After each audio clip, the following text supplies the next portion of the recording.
Tervist, inimesed! Vaat meedia ja poliitika on ikka ühed imelikud asjad. Meil tegelikult vaba ajakirjandust ei ole.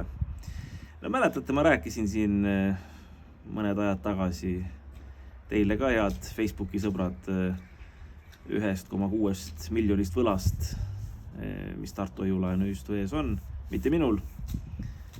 Vaat nüüd on niimoodi, et nädal aega on juba meedial teada olnud, et selles küsimuses on ka kriminaalmenetlust alustatud asjaolude kontrollimiseks ja nii edasi. Ja muide 150 Tartu Hoiu-laenuühistu liiget, no nüüd juba suti rohkem, on nõudmas ka sellel teemal ja ka muudel teemadel üldkoosolekut.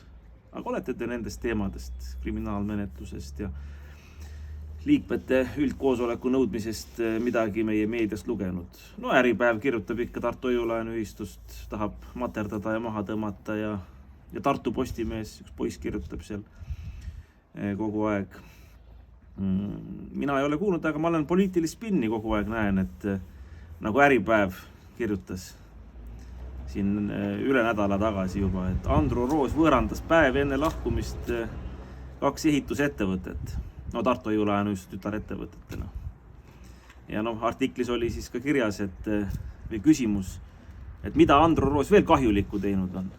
Aga see on siis spinn, kus nad võtavad seda, et tehing kahjulik oli. Ma võin avalikult öelda, et need 2 firmat olid ostetud, kuni see info tuleb majandusaasta aruandest välja, kui Eesti ühistumajad selle aruande esitab. Et firmad olid ostetud 1000 euro eest ja müüdud 50 000 euro eest. Minu arust väga kasulik tehing. Nii et uudist tegelikult ei ole.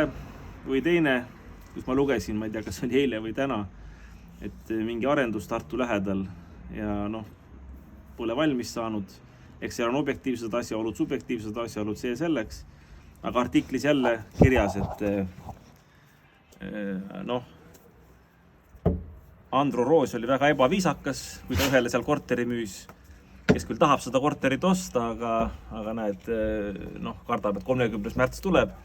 Aga Andro Roos oli väga ebaviisakas, kui müüs, et mitu korda e-notari ajal tõusis püsti. No, mis siis selle asja kohta öelda, et muud halba pole öelda, et tõusis püsti. Ja nii edasi, et ma ei hakka siin videot nagu pikemaks tegema. Eks see kõik annab ühte eesmärki ja see eesmärk on see, et loomulikult rahandusega tegija, kes on ka poliitikas, nagu mina olin plaan B-s, see tuleb maha tampida. See tuleb maha tampida, sellepärast, et plaan B rääkis õiget juttu valitsuse vigadest, Eesti poliitika vigadest, ühiskonna valedest suundumustest. Ja loomulikult tuleb tõestada iga hinna eest, et Andro Roos on pätt ja kaabakas.